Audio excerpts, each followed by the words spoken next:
புதுச்சேரியில் பாஜக போட்டியிடும் 10 தொகுதிகளில் 9 தொகுதிக்கு வேட்பாளர்கள் அறிவிக்கப்பட்டுள்ளனர். ஒரு முன்னாள் அமைச்சர் தவிர அனைவருக்கும் வாய்ப்பு தரப்பட்டுள்ளது. பாஜக மத்திய தேர்தல் குழு கட்சியின் தேசிய தலைவர் நிதின் விபின் தலைமையில் வேட்பாளர்களை அறிவிப்பதற்காக கூட்டம் கூடியது. இக்கூட்டத்தில் பிரதமர் மோடி, பாதுகாப்புத்துறை அமைச்சர் ராஜ்நாத் சிங், உள்துறை அமைச்சர் அமித்ஷா மற்றும் மத்திய தேர்தல் குழு அனைத்து உறுப்பினர்களும் பங்கேற்றனர். புதுச்சேரி சட்டப்பேரவை பொது தேர்தலுக்கான 9 தொகுதிகளின் வேட்பாளர்களை தலைமை பொறுப்பாளரும் தேசிய பொதுச் செயலாளருமான அருண் சங்கர் வெளியிட்டார். அதில் மண்ணாடிப்பட்டு தொகுதியில் அமைச்சர் நமச்சிவாயம், ஊசுடு தொகுதியில் சுயேட்சை சட்டமன்ற உறுப்பினர் தீபாய்ந்தான், லாஸ்பேட்டை தொகுதியில் சட்டமன்ற உறுப்பினர் கல்யாண சுந்தரம், ராஜ்பவன் தொகுதியில் மாநில தலைவர் ராமலிங்கம், முதலியார்பேட்டை தொகுதியில் அமைச்சர் ஜான்குமார், மணவெளி தொகுதியில் சட்டப்பேரவைத் தலைவர் செல்வம், திருநள்ளாறு தொகுதியில் சட்டமன்ற உறுப்பினர் ராஜசேகரன், நிறுவியில் டி.ஆர். பட்டினம் மீனாட்சி சுந்தரம், மாஹேவில் தினேசன் ஆகியோர் அறிவிக்கப்பட்டுள்ளனர். மொத்தம் 10 தொகுதி இம்முறை போட்டியிடுவதாக பாஜக அறிவித்து தற்போது 9 தொகுதிகளுக்கான வேட்பாளர்களை அறிவித்துள்ளனர். இதில் ஊசுடு தொகுதிகள் வென்ற பாஜக முன்னாள் அமைச்சரும் தற்போதைய சட்டமன்ற உறுப்பினருமான சாய் சரவணகுமாருக்கு சீட் தரப்படவில்லை. தேர்தல் செலவுகளுக்காக தனிப்பட்ட வங்கி கணக்கை வேட்பாளர்கள் திறக்க வேண்டும் என்றும், அனைத்து பரிவர்த்தனைகளும் அங்கீகரிக்கப்பட்ட வங்கி முறைகளின் மூலம் மேற்கொள்ளப்பட வேண்டும் எனவும் புதுச்சேரி மாநில தலைமை தேர்தல் அதிகாரி ஜவஹர் தெரிவித்துள்ளார். புதுச்சேரி மாநில தலைமை தேர்தல் அதிகாரி ஜவஹர் வெளியிட்டுள்ள செய்திக்குறிப்பில், இந்திய தேர்தல் ஆணையம் வெளியிட்ட தேர்தல் செலவு கண்காணிப்பு நடவடிக்கைகளை விளக்குவதற்காக 18/3/2026 அன்று புதுச்சேரி தலைமை தேர்தல் அதிகாரியின் தலைமையில் அரசியல் கட்சிகளின் பிரதிநிதிகளுடன் கூட்டம் நடைபெற்றது. தலைமை தேர்தல் அதிகாரி தேர்தல் செலவுகளுக்கான முக்கிய வழிகாட்டுதல்களை விளக்கினார். சட்டமன்ற தேர்தலில் ஒவ்வொரு வேட்பாளருக்கும் அதிகபட்ச செலவு வரம்பு 28 லட்சம் ரூபாயாக நிர்ணயிக்கப்பட்டுள்ளது. கூட்டங்கள், பேரணிகள், வாகனங்கள், விளம்பரங்கள் மற்றும் பிரச்சார பொருட்கள் ஆகியவற்றுக்கான செலவுகள் இதில் சேர்க்கப்படும். தேர்தல் செலவுகளுக்காக தனிப்பட்ட வங்கி கணக்கை வேட்பாளர்கள் திறக்க வேண்டும். அனைத்து பரிவர்த்தனைகளும் அங்கீகரிக்கப்பட்ட வங்கி முறைகளின் மூலம் மேற்கொள்ளப்பட வேண்டும். தினசரி செலவுகளின் முழுமையான விவரங்களை தேர்தல் ஆணையம் அளித்துள்ள பதிவேடுகளில் முறையாகவும் துல்லியமாகவும் பதிவிட்டு பராமரிக்க வேண்டும். செலவு கணக்குகள் பிரச்சார காலத்தில் 3 முறை செலவு கண்காணிப்பு பார்வையாளர்கள் கணக்கியல் குழுக்களால் ஆய்வு செய்யப்படும். கணக்குகளை சமர்ப்பிக்க தவறுதல் நடவடிக்கைக்கு உட்படுத்தப்படும். செலவு கண்காணிப்பு குழுக்கள் தனியே கள ஆய்வு மற்றும் கண்காணிப்பில் அடிப்படைகள் இணைப்பதிவுகளை பராமரிக்கும். வேறுபாடுகள் இருப்பின் வேட்பாளர்கள் விளக்கமளிக்க வேண்டும். பணப்பட்டுவாடா, மது விநியோகம், அன்பளிப்புகள் மற்றும் பிற தூண்டுகோள்களை தடுக்கவும், கூட்டங்கள், பேரணிகள் ஆகியவற்றை கண்காணிக்கவும், செலவினங்களை மதிப்பிட வீடியோ பதிவுகளை ஆய்வு செய்யவும் பறக்கும் படைகள், நிலை கண்காணிப்பு குழுக்கள், வீடியோ குழுக்கள் மற்றும் கணக்கு குழுக்கள் ஆகிய தேர்தல் கண்காணிப்பு அமைப்புகள் நியமிக்கப்பட்டுள்ளன. மின்னணு மற்றும் டிஜிட்டல் ஊடகங்களில் அரசியல் விளம்பரங்களுக்கு முன் ஊடக சான்றிதழ் மற்றும் கண்காணிப்பு குழு அனுமதி பெற வேண்டும். பணம் கொடுத்து வெளியிடப்படும் செய்திகள் சரிபார்ப்பிற்கு பின் வேட்பாளர் செலவாக கருதப்படும். அரசியல் கட்சிகள் நிர்ணயிக்கப்பட்ட காலத்திற்குள் பட்டியலை சமர்ப்பிக்க வேண்டும். பொதுவாக இந்த செலவுகள் கட்சி செலவாக கருதப்படும். ஆனால் குறிப்பிட்ட வேட்பாளருக்கான மேற்கொள்ளப்பட்டால் அவரின் செலவாக மேற்கொள்ளப்படும். பிரச்சார வாகனங்களுக்கு முன்னனுமதி அவசியம். பொதுக்கூட்டங்கள், பேரணிகள் மற்றும் பிரச்சார பொருட்களுக்கான செலவுகள் முறையாக கணக்கிடப்பட வேண்டும். பிரதிநிதித்துவ சட்டம் 1951 பிரிவு 10A கீழ் தகுதி நீக்கத்திற்கு வழிவகுக்கும். தேர்தல் நடத்தும் அதிகாரியும் தேர்தல் பார்வையாளரும் ஒரே நாளில் கணக்குகளை ஆய்வு செய்ய வேண்டும் என்ற அரசியல் கட்சிகளின் பரிந்துரை கவனத்தில் கொள்ளப்பட்டது. அரசியல் கட்சியினரின் கேள்விகளுக்கு விளக்கம் அளிக்கப்பட்டது. புதுச்சேரியில் 5ஆம் நாளான நேற்று ஒரே நாளில் 102 வேட்பாளர்கள் 115 வேட்புமனுக்களை தாக்கல் செய்துள்ளனர். புதுச்சேரி சட்டமன்ற தேர்தலுக்கான தேதி கடந்த 15ஆம் தேதி அறிவிக்கப்பட்டது. மேலும் மறுநாளான 16ஆம் தேதி முதல் 23ஆம் தேதி வரை மனுக்கள் வாங்கப்படும் என்றும் தெரிவிக்கப்பட்டது. முதல் 2 நாட்கள் யாரும் மனு தாக்கல் செய்யவில்லை.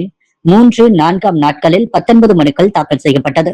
5ஆம் நாளான நேற்று ஒரே நாளில் 102 வேட்பாளர்கள் 115 வேட்பு மனுக்களை தாக்கல் செய்துள்ளனர். ஆக கடந்த 16ஆம் தேதி முதல் நேற்று வரை மொத்தமாக 134 மனுக்கள் தாக்கல் செய்யப்பட்டுள்ளது. இன்றும் நாளையும் விடுமுறை. மாஹேவில் நேற்று விடுமுறை. இன்று மனுக்கள் வாங்கப்படும். நாளை விடுமுறை. பிற பிராந்தியங்கள் திங்கள் ஒரு நாள் மட்டுமே மனுக்கள் வாங்கப்பட உள்ளது. அன்றும் அதிகப்படியான மனுக்கள் தாக்கல் செய்யப்படும் என்று எதிர்பார்க்கப்படுகிறது. புதுச்சேரி ராஜ்பவன் தொகுதியின் பாஜக வேட்பாளராக மாநில தலைவர் வி.பி. ராமலிங்கம் அறிவிக்கப்பட்டதை அடுத்து ராஜ்பவன் தொகுதி பாஜக நிர்வாகிகள் பட்டாசு வெடித்து கேக் வெட்டி கொண்டாடினர். புதுவை தேசிய ஜனநாயக கூட்டணிகள் என்ஆர் காங்கிரஸ் 16 இடங்களும், பாஜக கூட்டணியினர் 14 இடங்களும் என ஒப்பந்தம் கையெழுத்தானது. இதில் ராஜ்பவன் தொகுதி பாஜகவுக்கு ஒதுக்கப்பட்டது. மேலும் தொகுதியின் பாஜக வேட்பாளராக மாநில பாஜக தலைவர் வி. ராமலிங்கம் அறிவிக்கப்பட்டார். இதையடுத்து புதுச்சேரி காமாட்சி அம்மன் கோவில் வீதியில் உள்ள ராஜ்பவன் தொகுதி பாஜக அலுவலகத்தில் ராஜ்பவன் தவ்ஹீத்தை சேர்ந்த பாஜக நிர்வாகிகள் பட்டாசு வெடித்தும் கேக் வெட்டியும் கொண்டாடினர். தொடர்ந்து அங்கு வந்த ராஜ்பவன் தொகுதியின் பாஜக வேட்பாளர் வி. ராமலிங்கத்திற்கு ஆளுயர மாலை அணிவித்தும் பொன்னாடை போற்றியும் பூங்கொத்து கொடுத்தும் கேக் வெட்டியும் நிர்வாகிகள் வாழ்த்துக்களை தெரிவித்தனர். ராஜ்பவன் தொகுதி தேர்தல் ஒருங்கிணைப்பாளர் நாகராஜன் முன்னிலை வகிக்க இந்நிகழ்ச்சியில் சப்தகிரி குழும இணை இயக்குநர் விஜய் ஆனந்த், தொகுதி பொறுப்பாளர் ஆனந்த கண்ணன், பாஜக நகர மாவட்ட பொதுச் செயலாளர் ஆனந்த பாஸ்கர், ஓபிசி அணியை சேர்ந்த ஸ்ரீனிவாச திருமால், ராஜ்பவன் தொகுதியை சேர்ந்த பாஜக நிர்வாகிகள் பலர் கலந்து கொண்டனர். மணவெளி தொகுதி பாரதிய ஜனதா கட்சி சார்பில் சட்டமன்ற தேர்தல் குறித்த ஆலோசனை கூட்டம் தவளக்குப்பம் பகுதியில் நடைபெற்றது. மணவெளி தொகுதியில் நடைபெறவுள்ள சட்டமன்ற தேர்தல் குறித்து பாரதிய ஜனதா கட்சி சார்பில் ஆலோசனை கூட்டம் தவளக்குப்பம் பகுதியில் உள்ள ரைஸ் மில் வளாகத்தில் நேற்று மாலை நடைபெற்றது. வருகின்ற ஏப்ரல் 9 புதுச்சேரி மாநிலத்தில் சட்டமன்ற தேர்தல் நடைபெற உள்ளது. அதனை முன்னிட்டு மணவெளி தொகுதியில் பாரதிய ஜனதா கட்சி சார்பில் போட்டியிடும் வேட்பாளர் ஏம்பலம் செல்வம் நேற்று மனு தாக்கல் செய்தார். அதைத் தொடர்ந்து தேர்தல் குறித்த ஆலோசனை கூட்டம் நேற்றிரவு நடைபெற்றது. தொகுதி தலைவர் லட்சுமிகாந்தன் அனைவரையும் வரவேற்க அரியாங்குப்பம் மாவட்ட தலைவர் சுகுமாரன், துணைத் தலைவர் மணிகண்டன், பாஜக பிரமுகர் கிருஷ்ணமூர்த்தி ஆகியோர் முன்னிலை வகித்தனர். தவளக்குப்பம் நடராஜன், பூர்ணாங்குப்பம் சக்திவேல் ஆகியோர் தலைமையில் நடைபெற்ற கூட்டத்தில் அனைவரும் தங்களது கருத்துக்களை தெரிவித்தனர். மேலும் இந்த நிகழ்ச்சியில் கட்சி நிர்வாகிகள் சக்திபாலன், செல்வன், பிரசாந்த், பிருத்திவிராஜன், ராஜசேகர், ஏழுமலை, தங்கரத்னம், தமிழ், கணபதி உள்ளிட்ட பல தேர்தலில் வெற்றி பெற்ற தங்களது கருத்துக்களை எடுத்துக் கூறினர். நிகழ்ச்சியின் இறுதியாக எஸ் குமரன் நன்றி கூறினார். கூட்டத்தில் பாரதிய ஜனதா கட்சி வேட்பாளர் ஏம்பலம் செல்வம் பேசுகையில், நடைபெறவுள்ள தேர்தலில் அனைவரும் கடுமையாக உழைக்க வேண்டும், பாகுபாடு இல்லாமல் அனைத்து தரப்பு மக்களையும் நேரில் சந்தித்து வாக்கு சேகரிக்க வேண்டும் எனவும் எடுத்துக் கூறினார். புதுச்சேரி தேர்தல் துறை சார்பில் 100% வாக்குப்பதிவை வலியுறுத்தி நடத்தப்பட்ட இருசக்கர வாகன விழிப்புணர்வு பேரணியை மாவட்ட அதிகாரி குலோத்துங்கன் கொடியசைத்து துவக்கி வைத்தார். வாக்காளர் விழிப்புணர்வு பேரணியை மாவட்ட ஆட்சியர் குலோத்துங்கன் கொடியசைத்து துவக்கி வைத்தார். இந்த நிகழ்ச்சியின் போது 100% வாக்குப்பதிவை வலியுறுத்தும் வகையில் கையெழுத்து இயக்கம் நடைபெற்றது. இதைத் தொடர்ந்து rotary club of Pondicherry cosmos சார்பில் விழிப்புணர்வு ஸ்டிக்கர்கள் வெளியிடப்பட்டது. மணவெளி சட்டமன்ற தொகுதியில் நாம் தமிழர் கட்சி வேட்பாளர் இளங்கோவன் தீவிர வாக்கு சேகரிப்பில் ஈடுபட்டார். நேற்று காலை வேட்புமனு தாக்கல் செய்தார். அதைத் தொடர்ந்து நேற்று மாலை மணவெளி தொகுதிக்குட்பட்ட ஆண்டியார் பாளையம், காசாந்திட்டு ஆகிய பகுதிகளில் வீடுவீடாக சென்று இளைஞர்களுக்கான செயற்கை நுண்ணறிவு தொழில்நுட்ப பயிற்சி அளித்து வேலை வாய்ப்பில் முன்னுரிமை அளிப்பதற்கும், மாணவர்களின் கல்வித்தரத்தை உயர்த்திடவும், அரசு மருத்துவமனைகளில் தரமான சிகிச்சை அளித்திடவும், தொகுதிகளில் உட்கட்டமைப்புகளை மேம்படுத்திடவும் பணிகள் மேற்கொள்ளப்படும் என திட்டங்களை விளக்கி விவசாய சின்னத்தில் வாக்களிக்குமாறு தீவிர வாக்கு சேகரிப்பில் ஈடுபட்டார். புதுச்சேரி குருமாம்பேட் பகுதியில் அமைந்துள்ள ஸ்ரீ யோகமாயா லலிதாம்பிகை திருக்கோவிலில் வசந்த நவராத்திரியின் 3வது நாள் மகா அபிஷேக விழா பக்தர்கள் கலந்து கொண்டு அம்மனை வழிபட்டு சென்றனர். புதுச்சேரி குருமாம்பேட் பகுதியில் அமைந்துள்ளது ஸ்ரீ யோகமாயா லலிதாம்பிகை ஸ்ரீ மகா சாம்ராஜ்ய லலிதாம்பிகை திருக்கோவில். இந்த திருக்கோவிலில் வசந்த நவராத்திரி என்கின்ற லலிதா நவராத்திரி 18ஆம் துவங்கி நடைபெற்று வருகின்றது. இதையொட்டி ஸ்ரீ மகா சாம்ராஜ்ய லலிதா மற்றும் ஸ்ரீ யோகமாயா லலிதாம்பிகைக்கு யாகசாலையில் வைக்கப்பட்ட கலச நீரால் அபிஷேகம் செய்யப்பட்டு ரோஸ் பட்டு மலர்களால் அலங்கரிக்கப்பட்ட அம்மனுக்கு சோடச தீபாரதனைகள் காண்பிக்கப்பட்டு மகா தீபாரதனை நடைபெற்றது. தொடர்ந்து ஸ்ரீ மகா சாம்ராஜ்ய லலிதா மற்றும் ஸ்ரீ யோகமாயா லலிதாம்பிகைக்கு சஹஸ்ரநாமம் பாடப்பட்டு மகா தீபாரதனை காட்டப்பட்டது. இதில் பக்தர்கள் பலரும் கலந்து கொண்டு லலிதாம்பிகை அம்மனை வழிபட்டு சென்றனர். இதற்கான ஏற்பாடுகளை ஆலய நிர்வாகி மகேஸ்வர சாஸ்திரிகள் மற்றும் பக்தர்கள் சிறப்பாக செய்திருந்தனர். ரமலான் ஈகை பெருநாளை முன்னிட்டு புதுவை கடற்கரை காந்தி திடலில் தமிழ்நாடு தவ்ஹீத் ஜமாத் சார்பில் 100க்கும் மேற்பட்ட இஸ்லாமியர்கள் தொழுகையில் ஈடுபட்டனர். ஆண்டுதோறும் வரும் மற்ற மாதங்களை காட்டிலும் ரமலான் பெருநாள் வரும் மாதமே இஸ்லாத்தில் சிறந்த மாதமாக கருதப்படுகிறது. இந்த மாதம் இறைவனை நெருங்கும் மாதமாகவும், சொர்க்க வாசல்கள் திறக்கப்பட்டு நரக வாசல்கள் மூடப்படும் மாதமாகவும், நன்மைகள் அதிகம் கிடைக்கும் மாதமாகவும் இஸ்லாமியர்கள் கருதுகின்றனர்.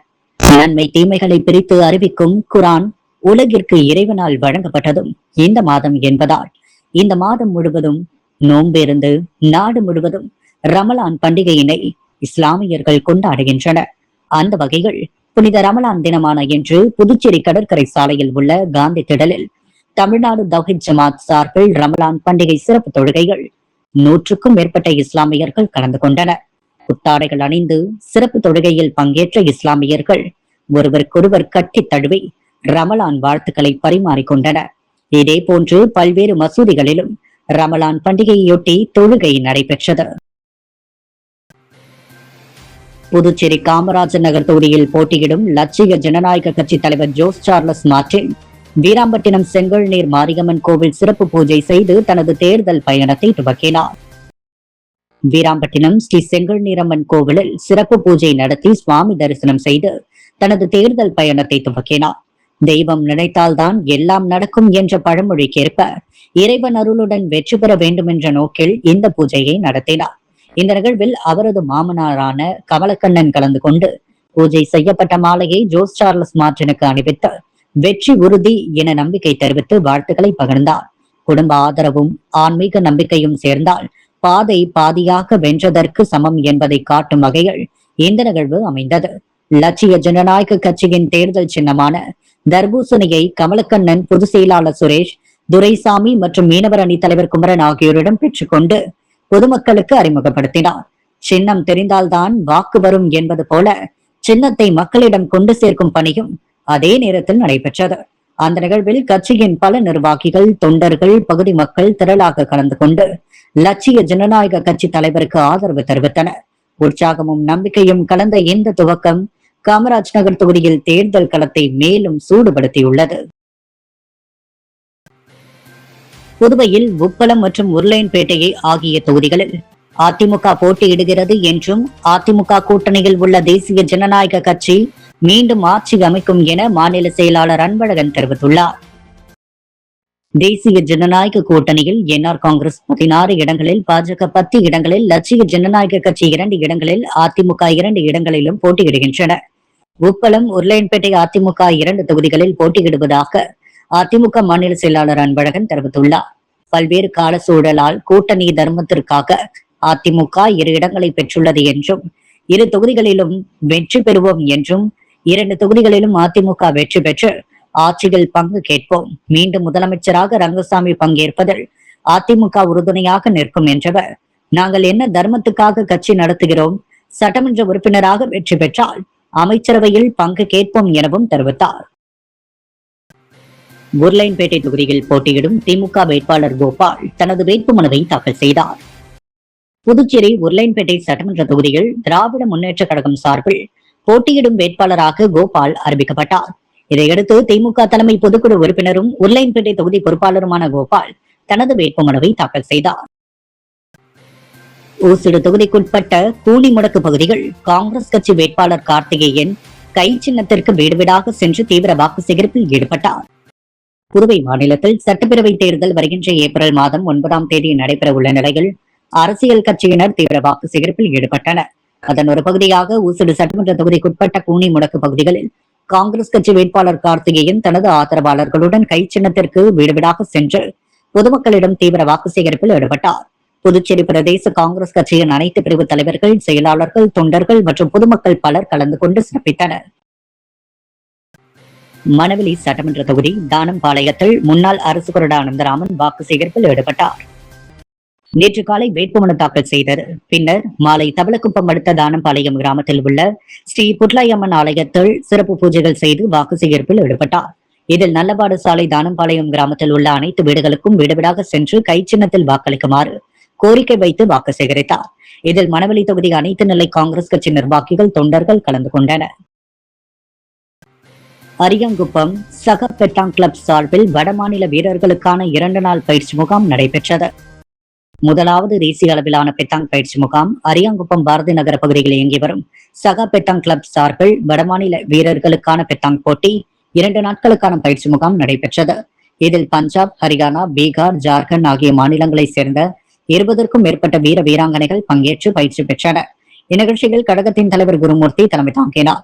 பொதுச் செயலாளர் சண்முகம் முன்னிலை வகிக்க சிறப்பு விருந்தினர்களாக இந்திய பெத்தாங் கழகத்தின் துணைத் தலைவர், புதுச்சேரி யூனியன் ரேட்டரி பெத்தாங் அசோசியேஷன் பொதுச் செயலாளர் பாலுசாமி, TAPSAP தலைவர் பத்ரிஸ் தலாமஷ், இரு கழகங்களை சார்ந்த உறுப்பினர்கள் கலந்து கொண்டு நிகழ்ச்சியை சிறப்பித்தனர்.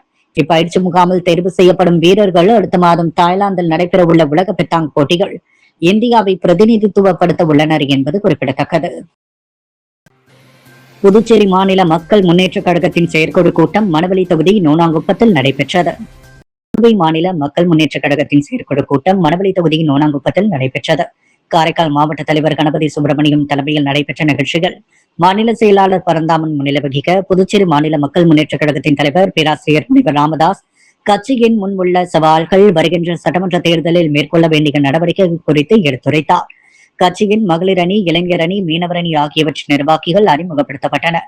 துணைத் தலைவர் நித்யானந்தம், மாநில செயலாளர் பரந்தாமன், காரைக்கால் மாவட்ட செயலாளர் முனுசாமி, இணை செயலாளர் இளங்கோவன், உதவி செயலாளர் இதயவேந்தன், விஜயகுமார், ஐடி பிரிவின் தலைவர் செல்வம், இளைஞர் அணி தலைவர் அபினேஷ்நாத், மீனவர் அணி தலைவர் இளையச்சந்திரன், ஒருங்கிணைப்பாளர் தனஞ்சயன், டிஆர் பட்டினம் தொகுதி தலைவர் யுவராஜ், மாநில ஆதி திராவிட நல அணி தலைவர் முருகன் மற்றும் கட்சியின் உறுப்பினர்கள் பலர் கலந்து கொண்டு தங்களது கருத்துக்களை பகிர்ந்து கொண்டனர். அன்றாட செய்திகளை உடனுக்குடன் தெரிந்து கொள்ள பாண்டி ஹெட்லைன்ஸ் சேனலுக்கு சப்ஸ்கிரைப் செய்து கொள்ளுங்கள்.